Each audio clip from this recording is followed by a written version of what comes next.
The Picts were the ancient people of Scotland, depicted by history as fearsome, painted warriors, feared even by the Romans. Who were the Picts? Were they savage warriors from Eastern Europe, as Roman writers claimed, or were they the original people of Scotland, a lost civilization? For the first time, we have the answer, and it comes directly from their DNA. A new study has cracked the Pictish genome. What they found doesn't just rewrite history, it presents a brand new puzzle that seems to defy logic. We are going to show you exactly what this new science reveals about the Picts' true and baffling origins. Before the DNA. For well over 1,000 years, the Picts have been Scotland's greatest historical puzzle. They were the original people of the North, a powerful and sophisticated group that dominated the lands north of modern-day England. These weren't just scattered tribes. The thing nobody tells you is that they were organized, powerful, and artistically brilliant.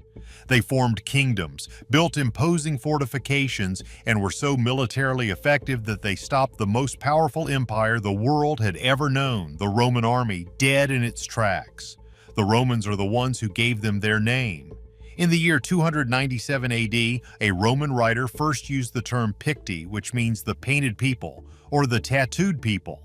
It was a name born of fear and awe. Roman soldiers huddled behind their massive walls, first Hadrian's Wall, then the Antonine Wall, told stories of the fierce warriors from Caledonia, the lands to the north. These men would reportedly charge into battle with their bodies covered in intricate blue designs, a terrifying sight for the disciplined legions.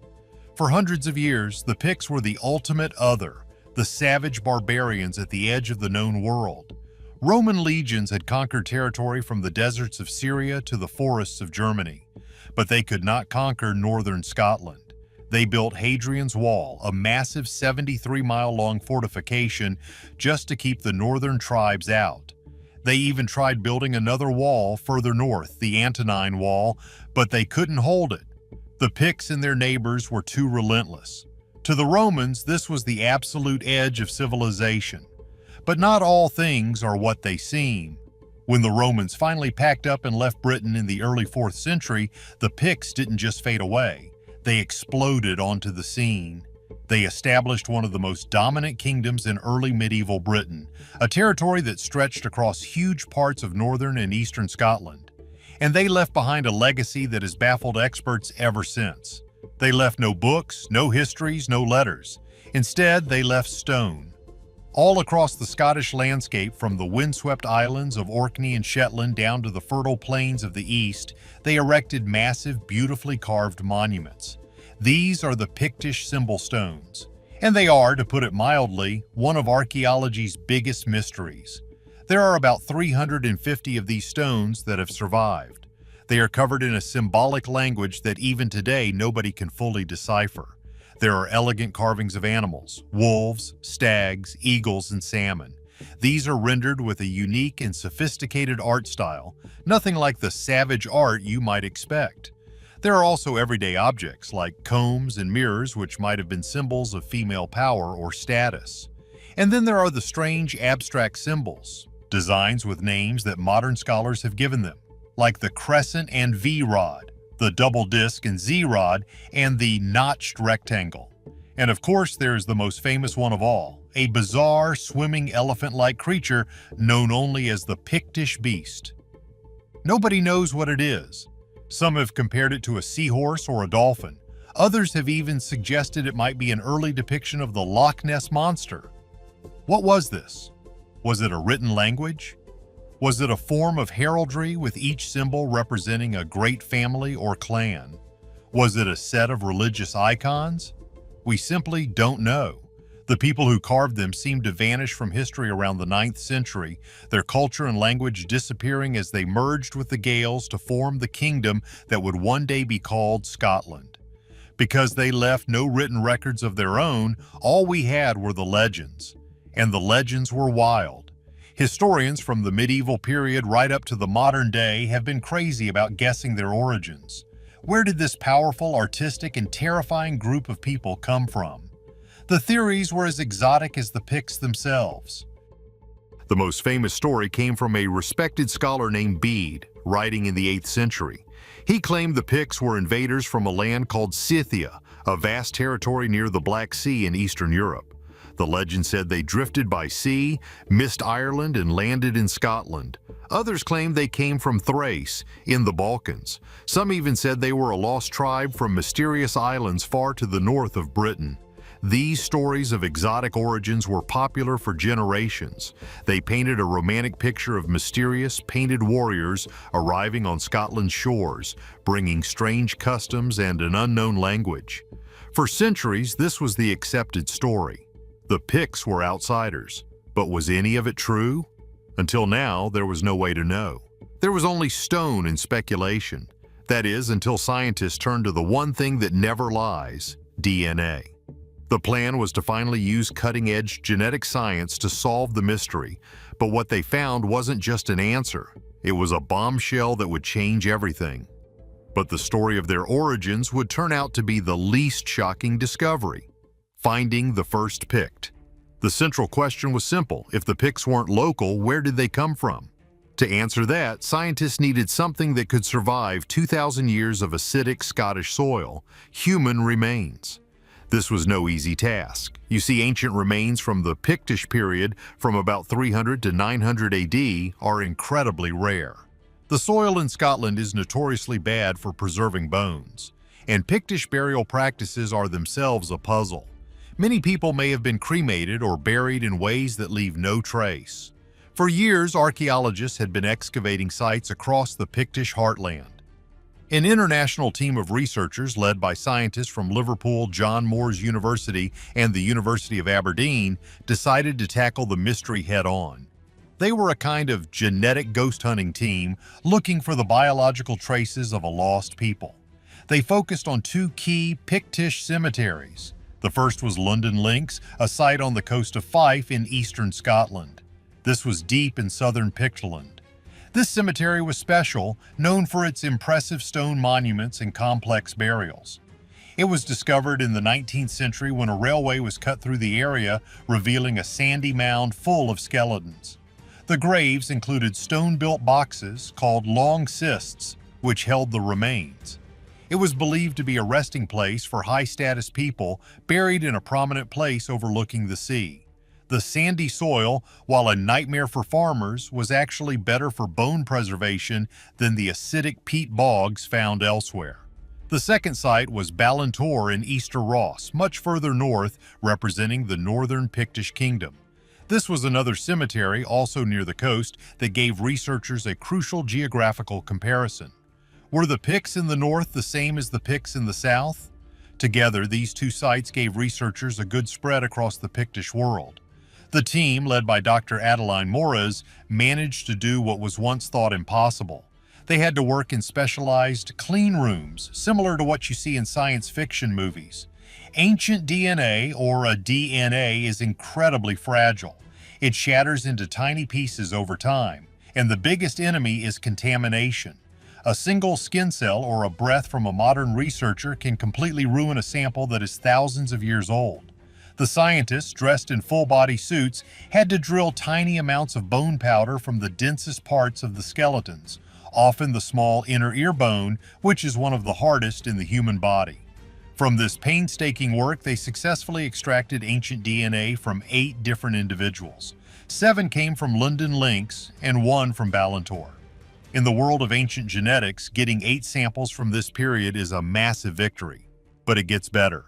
The researchers were able to sequence 2 complete high-quality genomes, the entire genetic instruction book for a person, 1 from each site. They also got mitochondrial DNA, which is passed down only from the mother, from 7 of the individuals. This was the key. For the first time, they weren't guessing based on stones or Roman rumors. They had the actual biological source code of the Picts. They had the hard data. The team then compared these ancient Pictish genomes against a massive database of more than 8,300 other genomes, both ancient and modern. This let them see where the Picts fit into the puzzle of European history. Were they related to people from the Black Sea? Were they connected to folks in the Balkans? Were the old legends true? The results came back, and they were staggering. The DNA evidence delivered a crushing blow to every single one of the exotic origin myths. The idea that the Picts came from Scythia? Completely wrong. There was zero genetic evidence. The theory about them coming from Thrace? Not a single link. The romantic tales of them being mysterious invaders from distant lands? All fiction. The truth, as revealed by the DNA, was something far more profound. The Picts were not mysterious immigrants at all. They were local. Their genes proved beyond a shadow of a doubt that they were descended from the local Iron Age populations who had lived in Britain for generations before the Romans ever set foot on the island. Their ancestors were the same people who had been in that land for 1,000 years or more. They were, in every sense of the word, the original people of Scotland. This was a wow factor moment for archaeology. It fundamentally changed the understanding of who the Picts were. They weren't invaders. They were the indigenous people of the land. Their unique culture, their bizarre art, their powerful kingdoms, it wasn't imported from somewhere else. It was homegrown. It was a product of the Scottish land itself. But just as this revelation was sinking in, the scientists looked closer at the data. And that's when they found something else. Something that made no sense at all. They had solved the mystery of where the Picts came from, only to find a new, even crazier paradox. A paradox that would turn the genetic map of Britain completely upside down. A genetic mismatch. This is the part of the discovery that truly defies all logic. The team had the Pictish DNA. They knew the Picts were local. The next logical step was to see who, living today, is most related to them. The answer everyone assumed would be simple. You see, the Pictish heartland, their Pictland, was famously in the east and north of Scotland. This is where their kingdoms were. This is where the vast majority of their symbol stones are found. This is where the cemeteries at London Links and Ballantor are located. Logically, modern people living in the east and north of Scotland should be the Picts' closest living relatives. It's just common sense. You find ancient bones in a place, you expect their descendants to be living right there. But the DNA results spat out an answer that was the exact opposite. The analysis, which looked for long stretches of shared DNA, found that the ancient Picts were not most closely related to modern people in eastern Scotland. It wasn't even close. Instead, the Pictish genome showed their closest genetic matches to modern people living in western Scotland, Wales, Northern Ireland, and Northumbria in the north of England. Let that sink in. The DNA of the Pictish kings and nobles buried in the heart of their eastern kingdom is strongest today in the west, the very place where their main rivals, the Gaels of Dalriada, lived. It's like sequencing a pharaoh from Giza and finding his closest living relatives are all in South Africa. It makes absolutely no sense. How could this be? What many overlooked for years is that history is not just about who lived in a place first, it's about who came after. The researchers realized this paradox wasn't a flaw in the data. It was the data telling them a new, complex story. The mystery of the missing Pictish DNA in the East is, in fact, the answer to what happened to them. So what happened in the East? Two words: new arrivals. First, beginning in the 5th century, the Anglo-Saxons began migrating into Britain from mainland Europe, places like modern-day Germany, the Netherlands, and Denmark. They pushed west, and their genetic signature became incredibly strong in southern and, crucially, eastern England. This genetic wave didn't just stop at the modern border, it pushed right up into what would become southeastern Scotland. This new wave of people began to mix with and replace the older genetic code in that region. But the real kicker came from the north. The Vikings. Starting in the late 8th century, the Vikings, mostly from Norway, began their famous raids. But they didn't just raid and leave, they stayed. They colonized and settled vast areas of northern and eastern Scotland. The islands of Orkney and Shetland, which were Pictish territories, were completely taken over. They became, for all intents and purposes, Norwegian colonies for hundreds of years. This Viking settlement was also heavy all along the eastern coast, the exact heartland of the Picts. They brought their own Norwegian DNA, their language, and their culture, mixing with the local Pictish population so thoroughly that in many places, the Pictish genetic signal was heavily diluted. So you have this pincer movement of new DNA. Anglo-Saxons moving up from the southeast and Vikings pouring in from the northeast, both right into the Pictish heartland. Meanwhile, what was happening in the west? That area was more isolated from these specific migrations. The people there, along with the populations in Wales and Northern Ireland, were relatively more sheltered. They became a kind of genetic refuge, preserving an older, pre-Anglo-Saxon, pre-Viking genetic signature. The logic-defying discovery is that the Picts are the ancient Britons. Their DNA is the same as the ancient people of Wales and Northern Ireland. The reason their DNA is strongest in the west of Scotland today isn't because the Picts moved there. It's because the West remained genetically similar to what all of northern Britain used to look like, before new groups arrived and changed the genetic landscape of the Pictish East. The Picts didn't vanish. The people in the East just got new neighbors who mixed in, while the people in the West didn't. This was a revolutionary way to understand the genetic map of Scotland, and the DNA held another secret, one that would topple one of the oldest and strangest theories about the Picts. It had to do with how they chose their kings, and it was all wrong: a mother's DNA. For centuries, one of the most bizarre and famous facts about the Picts was their system of inheritance. Historians, starting with the famous Anglo-Saxon scholar Bede in the year 731 AD, believed the Picts were matrilineal. Bede was one of the most respected scholars of his age. His writings were, for many, the final word on history, and he wrote that if there was ever a dispute over the Pictish throne, they would choose a king from the female royal line rather than the male. This was an idea that historians have been crazy about for generations. This is a very rare system where power and inheritance are passed down not from father to son, but through the female line. In this theory, a Pictish king wouldn't be succeeded by his own son, but by his brother or his nephew, specifically his sister's son. This idea was reinforced by looking at the Pictish king lists. These are a series of ancient documents that list the names of the Pictish kings. When scholars tried to trace the names, they found that fathers and sons rarely followed each other. The names of the fathers of kings often seemed to be, not Pictish. They looked like names from Gaelic or Welsh kingdoms. This led to a whole romantic theory. People imagined a society where women held the power of lineage. Perhaps, they theorized, the Picts practiced matrilocality, where women stayed in their home villages their whole lives and their husbands had to move in with them. It was an exotic, fascinating idea that made the Picts seem even more mysterious and different from all their neighbors. But here's the thing: was it true? The DNA study finally gave scientists a way to test this. The key was the cemetery at London Links. The team had mitochondrial DNA, or mtDNA, from 7 different individuals buried there. Remember, mtDNA is special. It is passed down only from a mother to her children. Your mtDNA is the same as your mother's, your grandmother's, and your great-grandmother's all the way back. It's a perfect, unbroken maternal line. So if the Picts practiced matrilocality, if women stayed in their birth communities and were buried with their maternal relatives, the scientists would expect to find a lot of shared mtDNA. They would expect to see mothers, daughters, aunts, and cousins all buried together, all sharing the same maternal lineages. They would find genetic clusters showing that the women in this town were all related to each other. When the results from the 7 samples came back, they showed the exact opposite. All 7 individuals tested had unique mitochondrial DNA mutations. This means none of them were closely related on their mother's side. The genetic diversity in this one cemetery was incredibly high.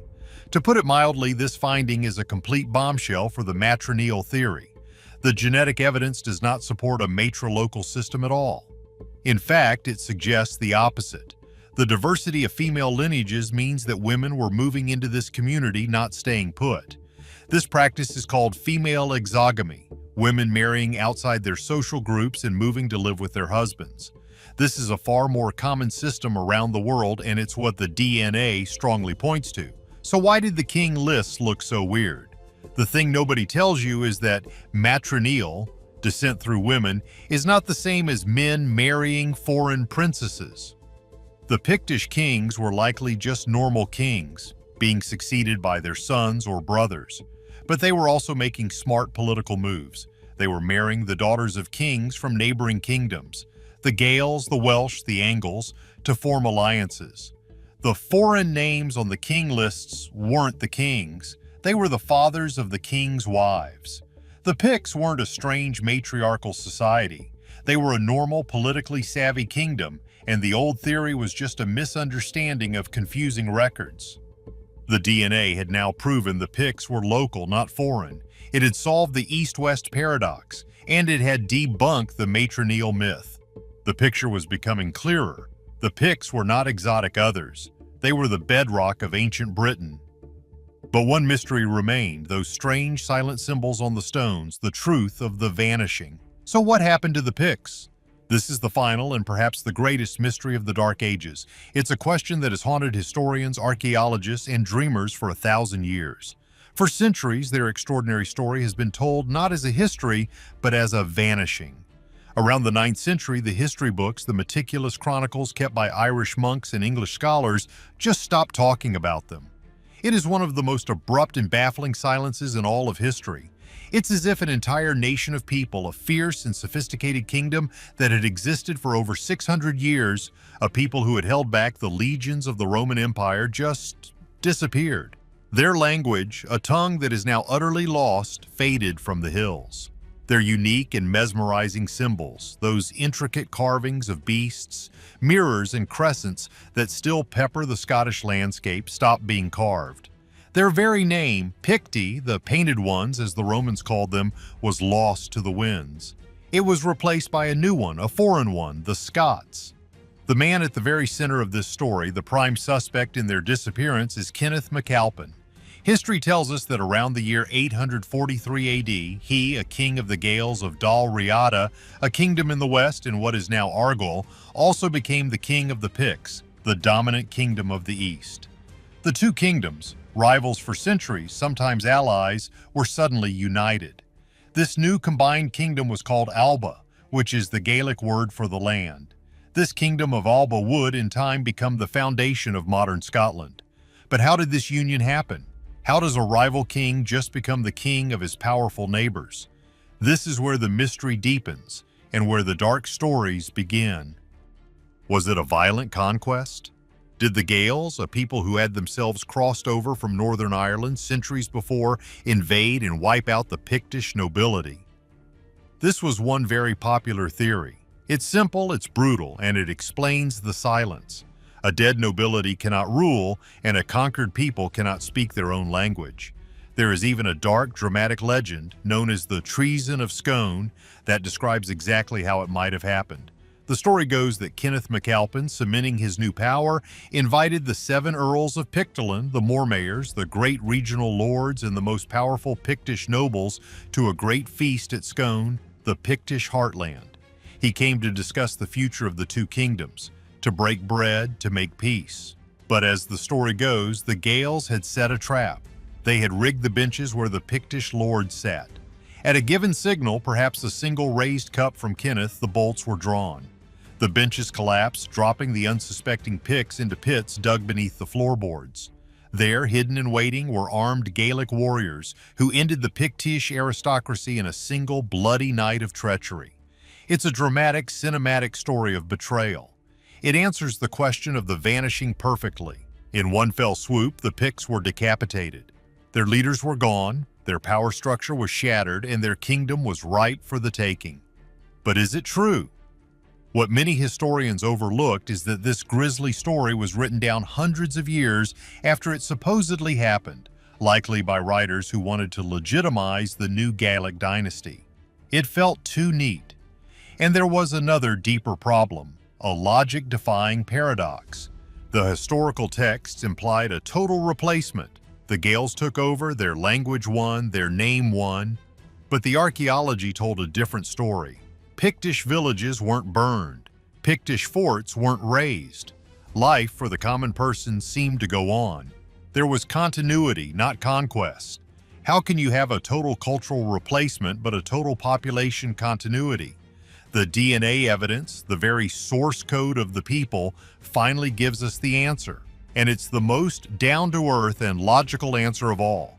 The Picts didn't go anywhere. They didn't vanish. They weren't wiped out in a bloody feast. They weren't replaced. They were just renamed. The DNA proves unequivocally that the Picts and the Gaels were already genetically almost identical. They were both part of that same ancient British genetic stock that had been in the British Isles since the Iron Age, thousands of years before. The Gaels who came from Northern Ireland were not a different race. They were simply cousins who had crossed the narrow sea, themselves descendants of the same ancient population. The DNA shows there was no massive population replacement. There was no genocide. There was no great vanishing. The genetic landscape of Scotland did not change in the 9th century. This finding makes the treason of Scone not just a dark fairy tale, but a biological impossibility. You cannot replace a people who are genetically indistinguishable from you. What happened was a cultural shift. It was a political and linguistic takeover, not a genetic one. The two groups, Picts and Gaels, merged. But as so often happens in history, one culture became dominant. In this case, it was the Gaelic culture. Why? The reasons were practical, not supernatural. The Vikings were raiding everyone, shattering the old power structures. Kenneth MacAlpin was likely a brilliant political operator, perhaps a great wartime leader who forged alliances. He may well have had a Pictish mother, as intermarriage at the noble level was common for centuries. This wasn't an invasion. It was the final act of a long-running family merger, and one side of the family got the naming rights. The Gaelic language spread. It became the language of the new unified court. Crucially, it was the language of the powerful and prestigious church based on the Gaelic island of Iona. To get ahead, to get a position of power, to speak to the abbots and the king, you spoke Gaelic. The Pictish language, which was likely a Celtic language related to Welsh, slowly faded away. It was probably seen as old-fashioned, the language of the grandparents, the language of the Old Kingdom.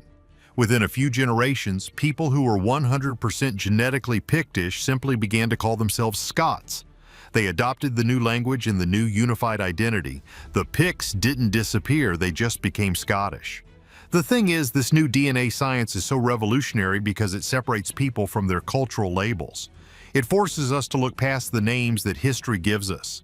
It shows that the Picts, the Gaels, the Welsh, and the ancient Britons were not fundamentally different races of people, all vying for supremacy. They were all branches of the same family tree. The borders between them, the things they fought and died for, were political and linguistic, not biological. This research, by solving the mystery of the Picts, has demystified them. It's taken them from the realm of myth, of exotic, blue-painted invaders and strange matriarchal societies, and turned them into real people. They were the indigenous people of Scotland, a sophisticated Iron Age culture that developed a unique art style, held off the Romans, built a kingdom, and then, slowly and largely peacefully, merged with their cousins to build an even bigger one. Their genetic legacy, their source code, Besamba, is not lost. It's not a mystery. It's right there, flowing in the veins of millions of people in Western Scotland, Wales, and Northern Ireland today. The Picts never left. They are the Scots. We just stopped calling them by their name. The DNA has given a voice to a people who were silent for 2,000 years. It proves that history is not always about vanishing, but about transformation. But does this mean we've solved everything? Or did we just unlock a new puzzle? If you enjoyed this look into the past, like this video and subscribe for more deep dives into the mysteries of history.